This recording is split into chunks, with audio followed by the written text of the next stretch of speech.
आदरणीय सभापति जी, मेरी पार्टी समाजवादी पार्टी, मेरे नेता पीडीए के जननायक, दबे कुचले, शोषित पीड़ित बेबस लोगों की आवाज, समाजवादी पार्टी के राष्ट्रीय अध्यक्ष जी आदरणीय अखिलेश यादव जी की तरफ से इस विधेयक के विरोध में अपनी बात रखने के लिए खड़ा हुआ हूं। सभापति जी, जो पीड़ित हैं, बेबस हैं, हम उनका हक दिलवाएंगे, उनकी आवाज उठाएंगे, हम उनका हक दिलवाएंगे। सभापति जी, हम पीडीए के मानने वाले लोग हैं, जो पीड़ित हैं, दुखी हैं, अपमानित हैं, हम आज उनके साथ खड़े हैं। रामचरितमानस के अगर चौपाइयां आपने पढ़ी होती, मर्यादा पुरुषोत्तम प्रभु श्री राम का आदर्श अगर देखा होता, सभापति जी, जब प्रभु श्री राम वनवास जा रहे थे तो अयोध्या के नर नारी और बहुत सारे लोग, किन्नर समाज के लोग उनको छोड़ने के लिए आए थे। मर्यादा पुरुषोत्तम प्रभु राम जब 14 वर्ष वनवास के बाद लौट करके आए तो तमसा नदी के तट पर उन्होंने कुछ लोगों को देखा और कहा, आप लोग कौन हैं? तो उन्होंने कहा कि साहब, आपने कहा था कि अब हमें छोड़ने के बाद नर नारी यहां से वापस चले जाएं, लेकिन हमारे लिए तो आपने कोई आदेश नहीं किया था, इसलिए हम 14 बरस तक आपका प्रभु यहीं इंतजार करते रहे। और मर्यादा पुरुषोत्तम प्रभु राम ने वही आशीर्वाद उनको दिया कि कलयुग में आप जिसको आशीर्वाद दोगे वही फलीभूत होगा, वही आगे बढ़ने का काम करेगा। लेकिन मर्यादा पुरुषोत्तम भगवान प्रभु श्री राम की मर्यादा का ध्यान आज भारतीय जनता पार्टी की हुकूमत ने नहीं रखा। आप कह रहे हो कि जो उभयलिंगी हैं उनके लिए ये बिल लेकर के आ रहे हो। अगर उनके लिए ये बिल लाया जा रहा है तो फिर सड़क पर उनका विरोध क्यों है? देश के अंदर विभिन्न स्थानों पर उनका विरोध क्यों है? और विपक्ष के जो हम दल हैं, आखिर क्यों उनका विरोध कर रहे हैं? आपके इस विधेयक का विरोध कर रहे हैं। इसलिए सभापति जी, हम आपसे कहना चाहते हैं, जो आपत्तियां हैं, और साथ ही साथ जब मैं पीडीए की बात कर रहा था तो सत्ता पक्ष की तरफ से कुछ आवाजें आ रही थी। मैं सत्ता ट्रेजरी बेंच को बताना चाहता हूं, समाजवादी पार्टी ही इकलौती ऐसी पार्टी है जिसने सबसे पहले अपने संगठन के अंदर समाजवादी किन्नर सभा का गठन किया और किन्नरों की हक और आवाज को, उनके अधिकारों को दिलाने के लिए हम लोगों ने एक कदम आगे बढ़ाने का काम किया। लेकिन भारतीय जनता पार्टी को तो शौक है सबको लाइन में लगाने के लिए। आपने नोटबंदी के नाम पर देश की जनता को लाइन में लगा दिया। आपने अब जिलाधिकारी के माध्यम से इन किन्नर समाज के लोगों को भी आप लाइन में लगाने के लिए, आप पता नहीं आपको लाइन में लगाने की इतनी क्यों जल्दी रहती है। सभापति जी, जो आपत्तियां हैं, ये बिल ट्रांसजेंडर व्यक्ति की एक बहुत ही संकीर्ण और लिमिटेड परिभाषा देता है। इनमें सिर्फ कुछ सोशियो कल्चरल ग्रुप्स और इंटरसेक्स लोगों को शामिल किया गया है, लेकिन इनमें मनमाने तरीके से ट्रांसमेन, ट्रांस मैस्कुलिन, जो इन समूहों में नहीं है, trans women, gender queer, non binary लोगों को बाहर कर दिया गया है। ये साफ तौर पर अनफेयर एक्सक्लूजन है, इसका कोई संवैधानिक आधार नहीं है। असल में ट्रांसजेंडर एक अम्ब्रेला टर्म है और इसके अलग अलग तरह की आइडेंटिटीज हैं, एक्सपीरियंस आते हैं। इस डाइवर्सिटी को इग्नोर करना न सिर्फ संविधान के खिलाफ है, बल्कि इससे लोगों को और ज्यादा एक्सक्लूड और हाशिए पर किया जाएगा।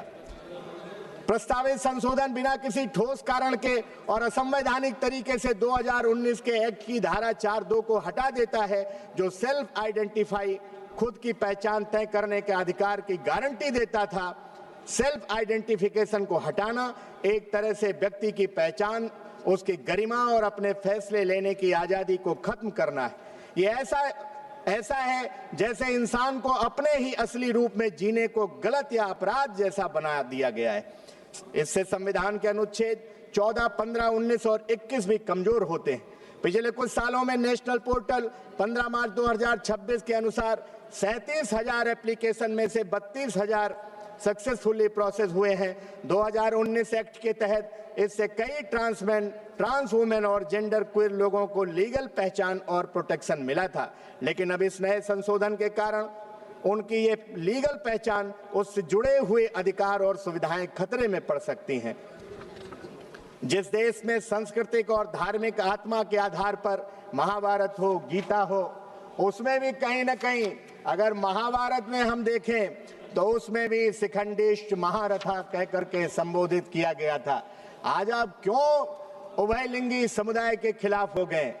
सभापति जी, ट्रांसजेंडर समुदाय हमेशा से समाज की मुख्य धारा से शोषित, उत्पीड़ित, अपने समुदाय, अपने जैसे अन्य साथियों के बीच रह करके अपनी सुरक्षा, अपने तरह से जीने का हक हासिल करता आया है, लेकिन ये बिल उनसे उनका वो हक भी छीन रहा है।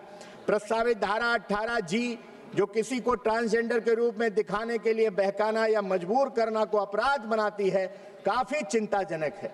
आप केवल अपराध की श्रेणी में ले आएंगे, पूरी की पूरी कम्युनिटी को आप कटघरे में खड़ा करना चाहते हैं।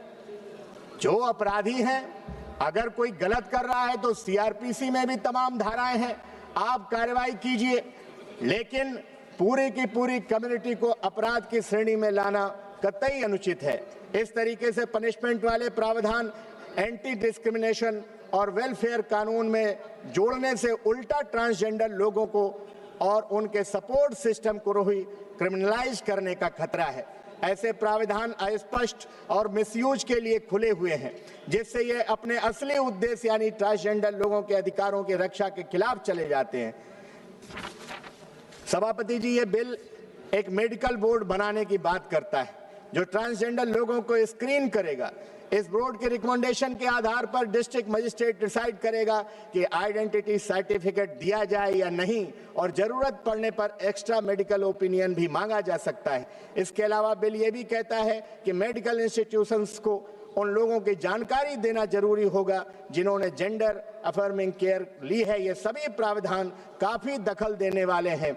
सवाल ये है, आप इतने अधिकार सिर्फ डिस्ट्रिक्ट मजिस्ट्रेट को क्यों लगातार देते जा रहे हो? आप कोई भी विधेयक लेकर के आते हो, लगातार अधिकारी को इतने अधिकार क्यों देते जा रहे हो?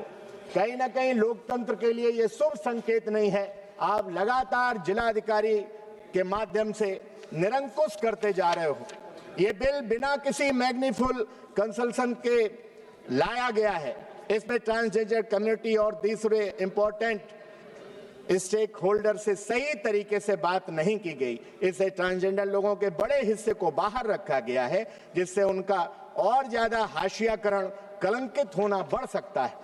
प्रस्तावित संशोधन उन हजारों ट्रांसजेंडर लोगों के लिए खतरा पैदा करता है जिन्होंने 2019 एक्ट के तहत अपनी लीगल पहचान हासिल की थी। सभापति जी, उनका क्या होगा? अभी 2019 में ये संशोधन लेकर के आए थे, अब इतनी जल्दी फिर इनको संशोधन लाना पड़ रहा है।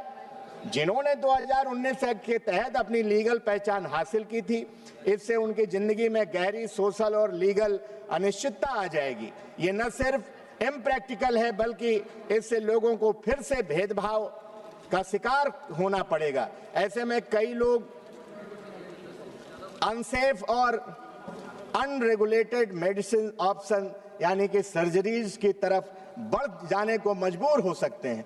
2019 एक्ट के मकसद को और कमजोर करता है। इसके अलावा जिन्होंने अपने ऑफिशियल डॉक्यूमेंट में जेंडर अपग्रेड करवा लिया है और कई मामलों में मेडिकल ट्रांजिशन भी किया है, उन्हें अब वापस जन्म के समय तय जेंडर पर लीगली लौटने का खतरा हो सकता है।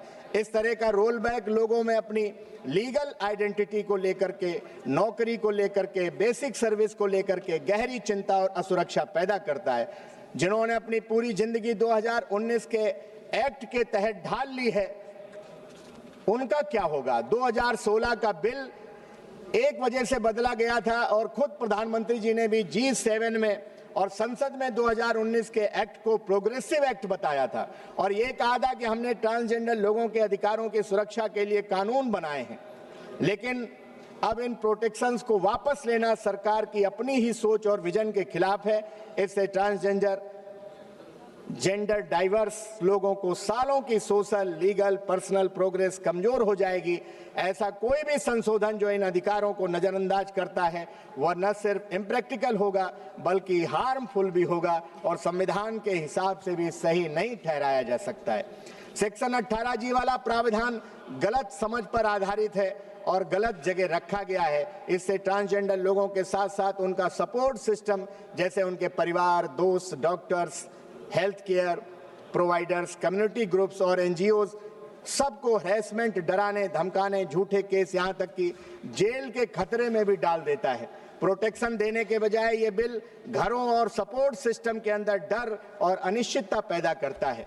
ये बिल मेडिकल बोर्ड के जरिए बेवजह नियंत्रण जोड़ता है और जेंडर अफर्मिंग केयर की रिपोर्टिंग को अनिवार्य बनाता है। इस तरह मेडिकल जांच बहुत इनवेसिव और जिससे हेल्थ केयर तक पहुंच भी निगरानी बन जाती है। ये बिल 2019 एक्ट के सिंपल 2 स्टेज प्रोसेस की जगह एक कॉम्प्लिकेटेड 5 स्टेज सिस्टम लेकर के आ रहा है जो हेल्थ, डिग्निटी और डिसीजनल ऑटोनॉमी के अधिकार का उल्लंघन करता है। ध्यान देने वाली बात यह है कि 2019 के ट्रांसजेंडर बिल पर बनी स्टैंडिंग कमेटी ने पहले ही ऐसे सिस्टम के खिलाफ चेतावनी दी थी। उन्होंने कहा था कि स्क्रीनिंग पैनल में मेडिकल प्रोफेशनल्स होने से ये खतरा बढ़ जाता है कि किसी की आइडेंटिटी को मेडिकली, फिजियोलॉजिकल या बायोलॉजिकल एलिजिबिलिटी के आधार पर परखा जाएगा।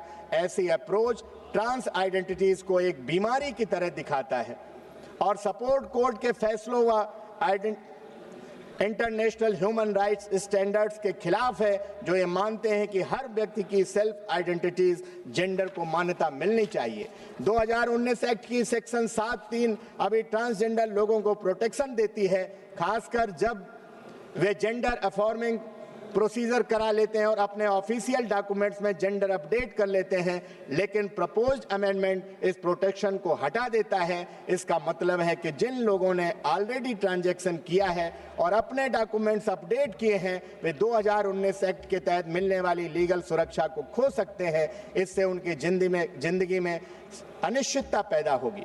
साथ ही साथ हम आपसे अनुरोध करना चाहते हैं कि transgender personal protection of right संशोधन विधेयक को वापस आपको लेना चाहिए और अगर नहीं वापस ले सकते हैं तो इसको सेलेक्ट कमेटी में भेजा जाना चाहिए। साथ ही साथ अभी माननीय मंत्री जी कह रहे थे कि भिक्षावृत्ति में और जबरदस्ती इससे उभयलिंगी लोगों की संख्या बढ़ाई जा रही।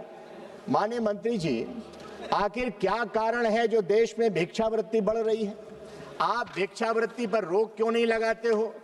आखिर क्यों देश में ऐसे हालात सरकार ने पैदा कर रखे हैं कि भिक्षावृत्ति उन्मूलन नहीं हो रहा है, लोगों को भीख मांगने के लिए आज मजबूर होना पड़ रहा है? आप भीख मांगने पर रोक लगाइए, लोगों का जीवन यापन स्तर ऊपर उठाइए जिससे लोग भीख मांगने को मजबूर न हो। मैंने भीख मांगते तमाम लोगों को देखा है, लेकिन किसी किन्नर समाज के लोगों को, उभयलिंगी समाज के लोगों को भीख मांगते सड़क पर, चौराहों पर नहीं देखा है। वो तो नेक मांगते हैं और आशीर्वाद देने का काम करते हैं। इसलिए हम जरूर, आज पूरा किन्नर समाज बड़ी आशा भरी निगाहों से देख रहा है। हम विपक्ष के लोग उनकी आवाज को उठाने का काम कर रहे हैं, उनकी आवाज को स्वर देने का काम कर रहे हैं, लेकिन सरकार हठधर्मिता के कारण आज उनको कहीं न कहीं चौराहे पर ला करके खड़ा कर दिया है, जिनके सामने आज पहचान का संकट पैदा हो रहा है। आप तो मर्यादा पुरुषोत्तम प्रभु राम को मानने वाले लोग हैं, लेकिन मुझे लगता है कि प्रभु श्री राम के नाम पर वोट की राजनीति करने वाले लोग हैं। हम समाजवादी लोग हैं। हमारे नेता माननीय अखिलेश यादव जी ने अयोध्या में किन्नर समाज के व्यक्ति को वहां महापौर का चुनाव लड़ाने का काम किया था। अगर आप भी आगे बढ़िए तो कहीं ना कहीं राजनीति में भी, सदन में भी लाइए किन्नर समाज को, उनको भी आरक्षण देने का काम करिए। उनके हक की लड़ाई हम समाजवादी लड़ते रहेंगे, उन्हें आगे बढ़ाने का काम करते रहेंगे। और ये जो विधेयक आपने उनके अधिकारों पर हमला करने के लिए आप लाए हैं, उसको सेलेक्ट कमेटी में ले जाइए। सभापति जी, आपने समय दिया, आपका बहुत बहुत धन्यवाद। डॉक्टर सुमति।